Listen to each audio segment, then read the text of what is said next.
Il est prêt à tout pour mettre fin à la guerre en Ukraine. Absolument tout, sauf faire preuve de retenue. Donald Trump, s'il revient à la Maison-Blanche, pourrait aller très loin, quitte à bouleverser les équilibres mondiaux. Mais selon plusieurs observateurs, ce ne sera pas à Moscou de céder. N'oubliez pas de vous abonner pour ne rien manquer de nos prochaines vidéos, et partagez votre avis en commentaire. Pensez-vous que Trump pourrait réellement imposer la fin du conflit à sa manière? Derrière les coulisses de la campagne présidentielle américaine, une vérité brutale circule dans les milieux diplomatiques. Donald Trump ne veut plus entendre parler de l'Ukraine. Pour lui, ce dossier est un caillou dans la chaussure, un obstacle sur la route de son agenda stratégique. Selon Cyril Delattre, analyste géopolitique français, l'ancien président est obsédé par une seule chose, se débarrasser du problème ukrainien.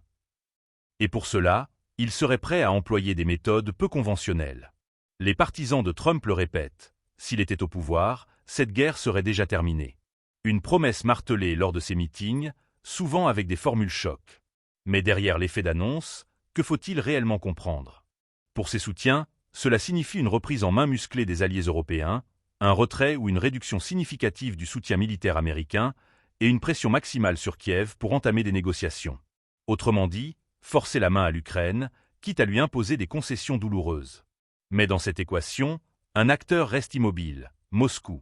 Car si Trump est capable d'exercer une pression féroce sur ses partenaires, il est peu probable qu'il en fasse de même avec le Kremlin.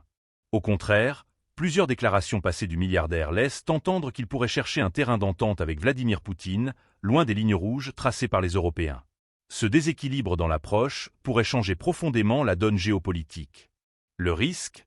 Un accord bâclé, dicté par l'urgence électorale ou par la volonté de montrer rapidement des résultats.